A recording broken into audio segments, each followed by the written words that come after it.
On that same night, after the chaos, Chief Onu stood with his council, their faces grave. "She is no ordinary woman," one of the elders said. "Yes," Onu supported. "We must act fast before it's too late."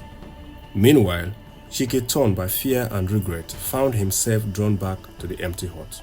The memories of Ada's wild eyes and the shadows haunted him. He was determined to find out the truth, even if it means facing the unknown. In the forest, Ada moved swiftly through the trees, her baby's cradle closed, the trees looming like silent soldiers on guard, their twisted branches creating ghostly shape in the dark. She could feel a strange presence around her, something ancient. Something is watching. Suddenly, the air grew thick, and a chilling wind swept through the forest. Ada's step falters as the shadows move around her. Then from the darkness, a figure emerges, an old woman clothed in tattered rags, her eyes glowing faintly. "You cannot run forever, child," said the old woman. "You carry the mark, and they will never stop haunting you." What do you mean? Who are you?" Ada demanded, her voice trembling. "I am the keeper of the forest. You have awakened something that has slept for centuries, and the power within you, if it's not controlled, it will consume everything." Ada looked down at her silent babies, then back at the woman. "Help me. Tell me what to do." Back in the village, Chike was restless. He approaches the hut once again, but something felt different. He entered cautiously, and as he stepped inside, the air turned icy. On the floor were symbols he has never seen before. Suddenly, a faint whisper echoed around him. It wasn't just one voice, it was many voices calling his name. "Chike, you must see the truth." Instantly, a gust of wind blew open the back door, revealing a hidden path leading into the forest. Determined, Chike grabbed a torch and followed the path. As he ventured deeper, he noticed faint footprints leading in the same direction. Meanwhile, Chief Onu and a group of villagers has gathered at the village square. Fear had turned into anger. "She has cursed us all," one man shouted. "We must end this." Chief Onu raised a hand to silence the crowd. "Tonight," Chief Onu said, "we will go into the forest. We will find her, and we will end this once and for all." The villagers prepared their torches and weapons, their faces grim. As Chike pressed on, the whisper grew louder. Suddenly, he stumbled into a clearing. In the center was a stone altar, covered in ancient carvings. He recognized some of the symbols from the hut. As he approached, the altar simmered and he saw a vision. Ada standing at the altar, surrounded by shadows, but in the vision, her children were glowing, their light pushing back the darkness. "The children, they are the key," Chike whispered. He knew he had to reach Ada before the villagers did.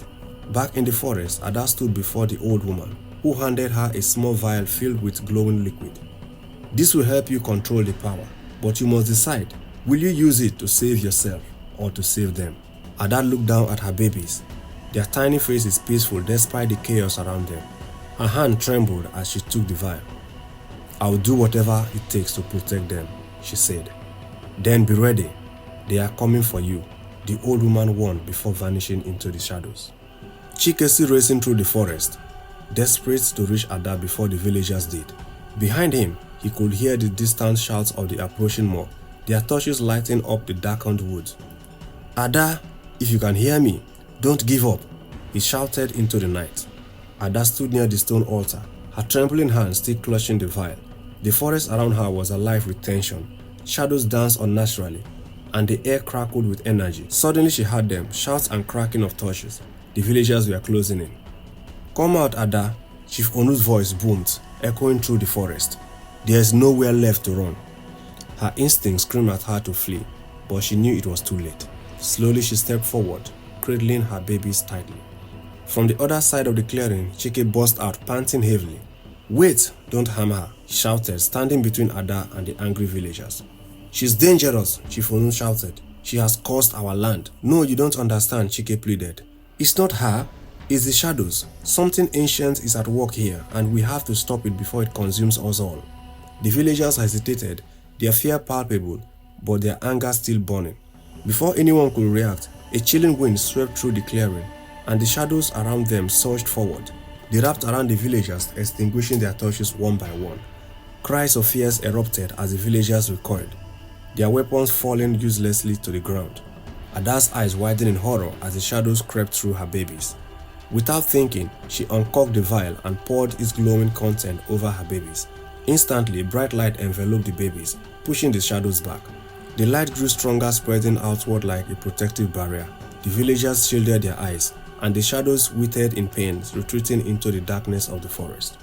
As the light faded, Ada collapsed to her knees, exhausted but alive. Her babies were safe, their peaceful faces glowing faintly in the aftermath of the virus magic. Chike rushed to her side, helping her to stand up. "You did it, Ada. You saved them and us." Chief Onu, shaking but unharmed, stepped forward and said, "Perhaps we were wrong. You carry a power we do not understand, but you use it to save us all. For that we owe you our lives." Adasi, catching her breath, looked at the villagers. "I didn't want this power. All I wanted was to protect my babies. If you truly want peace, then help me end this once and for all." Share your thoughts about this story in the comment section. If you enjoyed this story and want more like it, don't forget to like, share, and subscribe to the channel Top African Folktales for more tales of wonder and courage.